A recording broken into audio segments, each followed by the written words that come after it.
Fala aí pessoal, meu nome é Marcos, eu sou matemático de formação, de alma e de coração, e hoje eu vou te mostrar como dar sentido matemático para coisas como 2 elevado à raiz de 15 ou até mesmo potenciação com números complexos. Se você assistir esse vídeo até o final e não entrar numa crise existencial, assiste de novo que a coisa aqui vai ser realmente profunda, ok? Se gostar do vídeo, se inscreva nesse canal e considere se tornar um membro. Agora, vamos direto para o vídeo que tem muita matemática para a gente conversar hoje.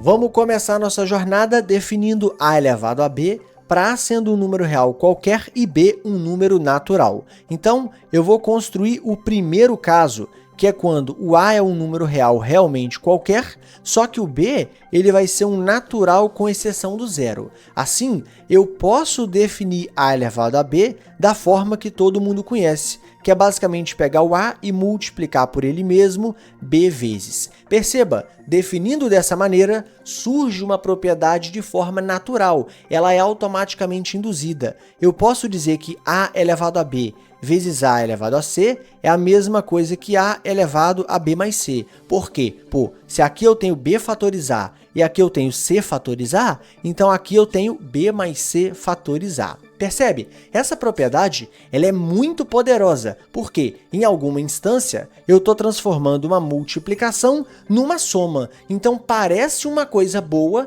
e que a gente quer preservar. Eu vou chamar essa propriedade de propriedade maximal, só para facilitar a comunicação aqui no vídeo. Então, a partir de agora, a gente quer manter a todo custo a propriedade maximal, ok? Agora vamos para o segundo caso, ó, que é basicamente quando a é um número real qualquer, só que dessa vez sem o zero, e o b é exatamente zero. Então, o que eu estou querendo definir? A elevado a zero quando a é diferente de zero. Agora, eu quero manter a todo custo a propriedade maximal. Então, se eu pego o a elevado a zero, que eu não sei quanto que vale, e multiplico por a elevado a b, para b um natural não nulo, isso aqui tem que dar a elevado a zero mais b, que é basicamente a elevado a b. Agora veja, como essa coisa é diferente de zero, eu divido os dois lados por a elevado a b, e isso implica para mim que o a elevado a zero só pode ser 1. Perceba, essa definição é consistente mesmo se esse b for zero, porque 1 vezes 1 vai dar 1, ok? Então isso aqui não parece que me causa nenhum problema. Então vamos deixar assim por enquanto. Agora vamos fazer o seguinte, vamos para o caso realmente problemático, ó, que é o caso 3, que é quando eu tenho a igual a zero e b igual a zero, ou seja, eu quero avaliar a minha operação para zero elevado a zero. Novamente, eu quero manter a todo custo a propriedade maximal. Então, se eu pego zero elevado a zero e multiplico por zero elevado a b, para b um número natural não nulo, então isso aqui tem que dar zero elevado a b. Só que dessa vez, isso aqui é zero, isso aqui é zero. Então, zero elevado a zero pode ser π. Por quê? Π vezes zero vai dar zero. Zero elevado a zero pode ser 447, porque 447 vezes zero vai dar zero. Ou seja, zero elevado a zero é uma coisa indeterminada. Não parece uma boa mexer com isso aqui, ok? Então, a operação a elevado a b, ela é definida de todo modo aqui, né, com a real e b natural, de tal modo que eu não possa fazer zero elevado a zero. Então, eu já entendi tudo, eu já entendi todas as formas que eu posso fazer essa operação e a coisa se comporta bem, a coisa fica consistente, ok? Então, a gente já estudou para os expoentes naturais. Agora, o nosso objetivo é expandir a ideia para expoentes inteiros quaisquer, ok? Então, o primeiro caso que eu vou considerar é quando o a é um número real que não pode ser zero e o b é um número natural. Por quê? O que eu quero avaliar é a elevado a menos b, ou seja, a elevado a um inteiro negativo, que é o que eu ainda não sei fazer, ok? Então, como tem que valer a propriedade maximal, eu vou multiplicar a elevado a menos b por a elevado a b, que é uma coisa que eu já sei fazer. Agora, a elevado a menos b vezes a elevado a b é a mesma coisa que a elevado a zero, que dá 1. Então, isso implica para mim que o a elevado a menos b ele é 1 dividido por a elevado a b. Perceba, essa definição, a primeiro momento, é consistente, porque eu conheço muito bem quanto que dá isso aqui e sei que não dá zero, tá? Eu estou considerando o A um número real que não pode ser zero.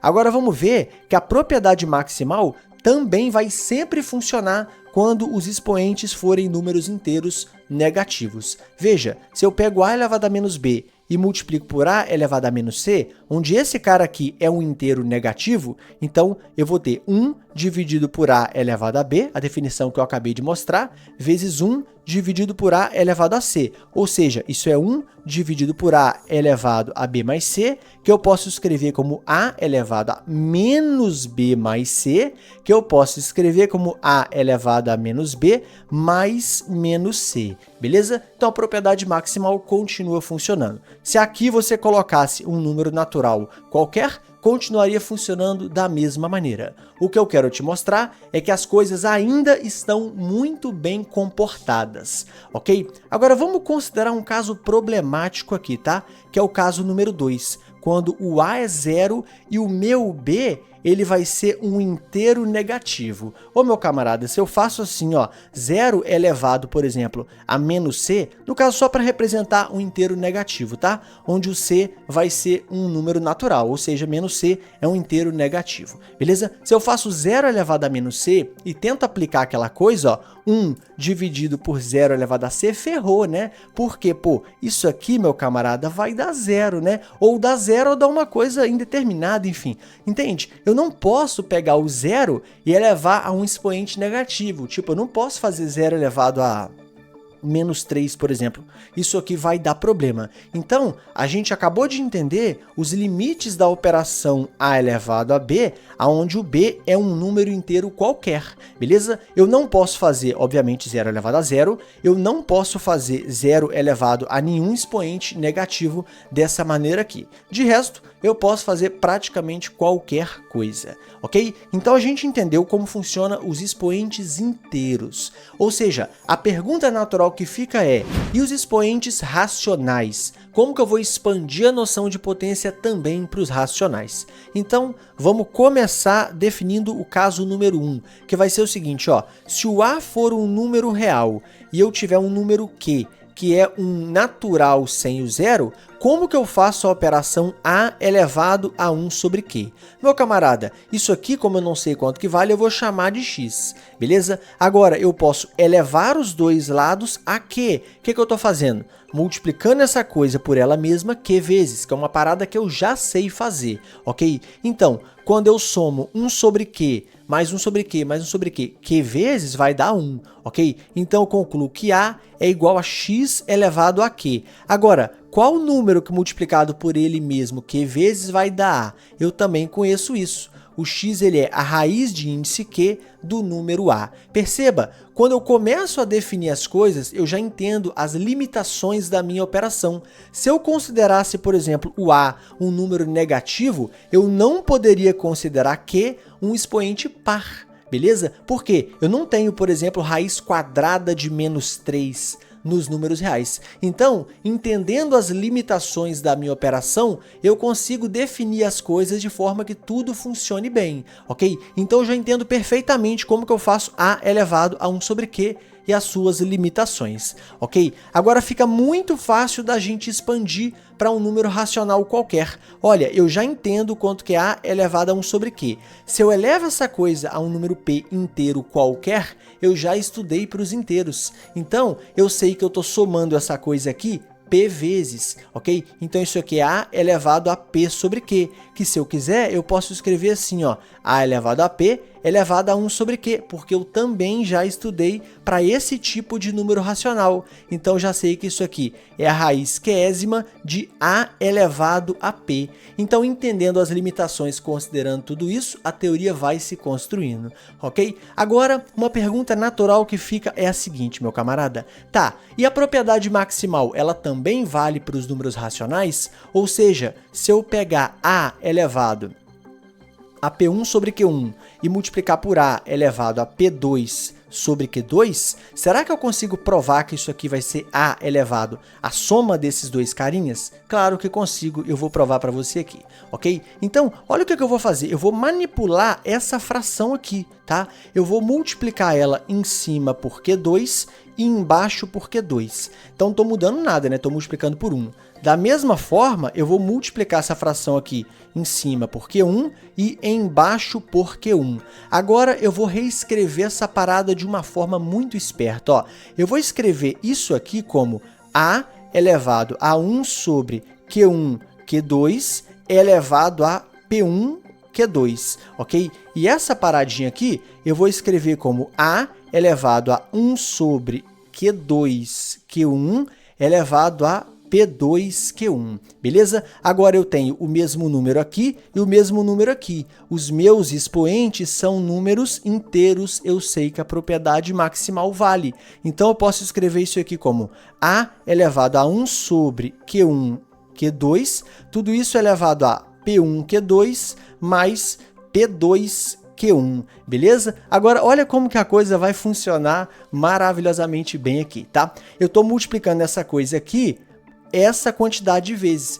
Então, eu estou somando isso aqui, essa quantidade de vezes. Então, isso aqui é A elevado a P1, Q2 mais P2, Q1 dividido por Q1, Q2. Agora é só trabalhar com essa fração aqui, ó. Eu posso quebrar essa fração. Eu quebro aqui e eu percebo que o Q2 vai se cancelar. Então, isso aqui é A elevado a P1 sobre Q1 mais, e agora eu quebro por aqui também, ó. Quem que vai se cancelar é o meu Q1, ó. Fica P2 sobre Q2. Então, P1 sobre Q1 mais P2 sobre Q2. Então, a propriedade maximal também funciona para os racionais. Mas agora, uma pergunta vai mudar tudo.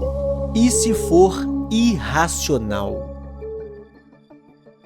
Nesse caso, eu estou num mato sem cachorro completamente perdido. O que eu vou fazer para definir, por exemplo, A elevado a raiz de 2? Veja, quando eu tinha A elevado a P sobre Q, eu usava um conhecimento que eu já tinha, né? Que era elevar a números inteiros. E eu resolvi o problema. Agora aqui, o que eu vou fazer? Se eu elevo os dois lados a um número inteiro, o expoente vai continuar sendo um número irracional, que é justamente o que eu quero descobrir, entende? Eu não posso elevar isso aqui à raiz de 2, eu não sei fazer isso, eu não posso fazer nada, eu estou completamente ferrado e a coisa ficou completamente contraintuitiva. Então, a gente vai ter que dar uma volta pela matemática para buscar alguns recursos. E é claro que o Euler está envolvido, esse cara parece que é onipresente, né? Ele está em tudo. Vamos avaliar a sequência dos termos gerados por esse formato aqui, ou seja, no lugar de n, eu vou ficar substituindo por números naturais. Aqui eu coloquei alguns exemplos, ó.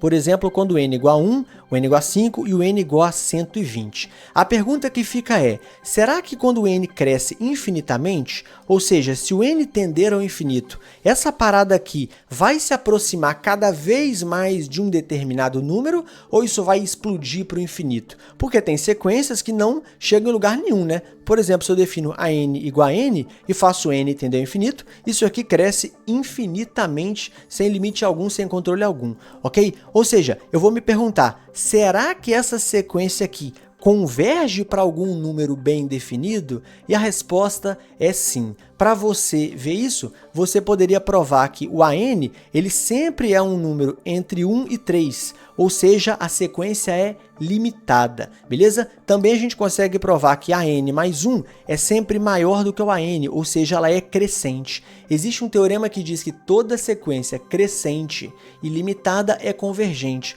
ou seja, essa paradinha aqui realmente vai para algum lugar quando n tende ao infinito. E adivinha para onde que vai?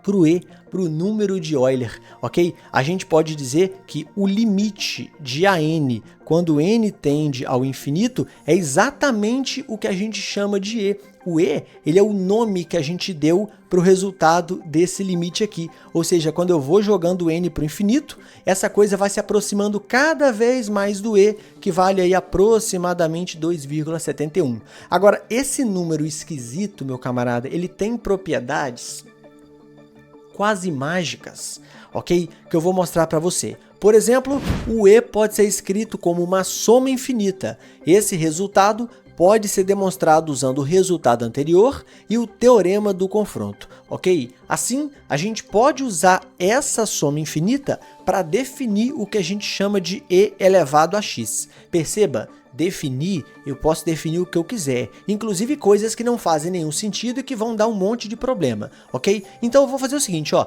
eu vou apenas definir. Se vai ser bom, se vai ser ruim, a gente vai ver na sequência. Eu vou definir assim, e elevado a x é a mesma coisa que x elevado a n sobre n fatorial, somado para o n variando de 0 até o infinito. Por que que faz sentido eu fazer essa definição?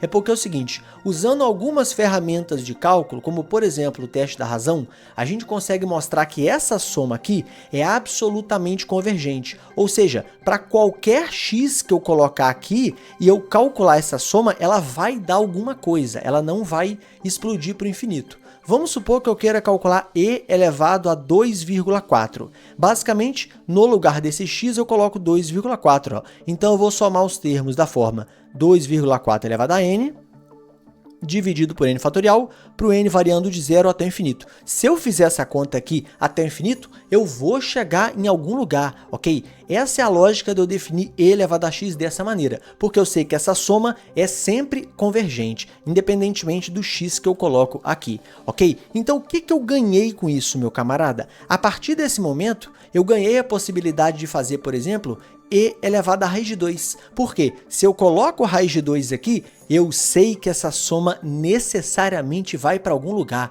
Então, eu acabei de dar algum sentido para quando eu tenho um número irracional aqui em cima. Ok? E agora tá, o que eu vou fazer com isso, né? Tá, e elevado a x, essa soma maluca aqui. Veja, como eu estou definindo a operação de potência, o que eu falei lá no início do vídeo? A propriedade maximal, ela quer ser mantida a todo custo. Então, para minha coisa fazer sentido, eu preciso provar mais uma coisa. Preciso provar que e elevado a x vezes e elevado a y, definido dessa maneira aqui, realmente vai dar e elevado a x mais y. Então agora eu tenho uma outra missão. Eu tenho que provar o seguinte, ó, o somatório infinito de x elevado a n por n fatorial vezes o somatório infinito de y elevado a n por n fatorial, isso aqui vai dar o somatório infinito de x mais y elevado a n por n fatorial. Ou seja, e elevado a x vezes e elevado a y realmente dá e elevado a x mais y. Olha que loucura, agora eu tenho um produto de séries infinitas, ok? E para resolver esse problema, a gente vai usar o desconhecido teorema do produto de Cauchy, que tem esse enunciado absolutamente intragável, mas que você vai ver que é só substituir que o resultado que a gente quer provar vai surgir naturalmente, ok? Então veja bem, essa primeira série aqui é basicamente e elevado a x. Então vou colocar aqui, ó, somatório de x elevado a n dividido por n fatorial para o n variando de 0 ao infinito. Essa segunda coisa aqui é o somatório de y elevado a n por n fatorial, ou seja, e elevado a y. Vamos entender o que está acontecendo aqui. Para cada n variando de 0 a infinito, eu vou calcular essa soma variando de k igual a 0 até n, ok? Então esses caras aqui são os termos dessa série infinita. Eu vou apenas substituir. Então aqui fora, ó, eu tenho o somatório de n igual a 0 até o infinito, e agora vamos ver o que a gente tem aqui dentro. Ó. AK, pô, o meu AN, essa coisa aqui. Se eu trocar o n por k, vai ficar assim, né? X elevado a k dividido por k fatorial, beleza? Agora, Bn menos k, pô, se eu trocar esse y por n menos k, vai ficar assim, ó, y elevado a n menos k dividido por n menos k fatorial, beleza? A gente vai calcular essa soma para o k variando de 0 até n. Agora, vamos prestar muita atenção nisso aqui.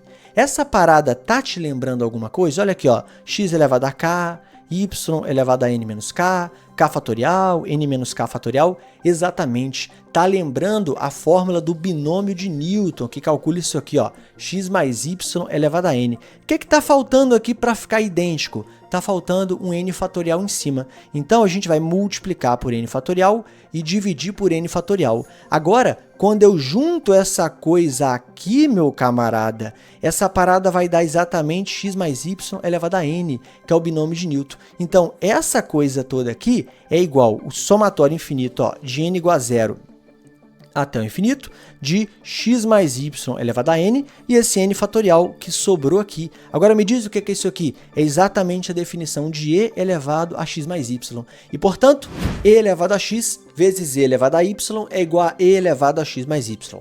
E assim, eu ganho uma ferramenta muito poderosa, que é uma função com uma propriedade especial, né? Eu acabei de descobrir uma função onde f de x vezes f de y é a mesma coisa que f de x mais y, que transforma multiplicação numa soma, beleza? E assim eu posso usar isso para definir a elevado a b de forma geral, até mesmo quando b for um número irracional. Veja, eu já sei fazer e elevado a qualquer coisa, eu já sei fazer e elevado a raiz de 2, eu já sei fazer e elevado a π, eu só preciso estender, eu só preciso achar alguma definição com isso aqui, que claramente vai usar essa função e elevado a x para dar algum sentido para coisas como 2 elevado a raiz de 3, entende? Então veja bem, se eu quiser, eu posso estudar essa função aqui e definir uma função inversa, que é o que a gente conhece como logaritmo natural, beleza? Então eu também posso definir a função g de x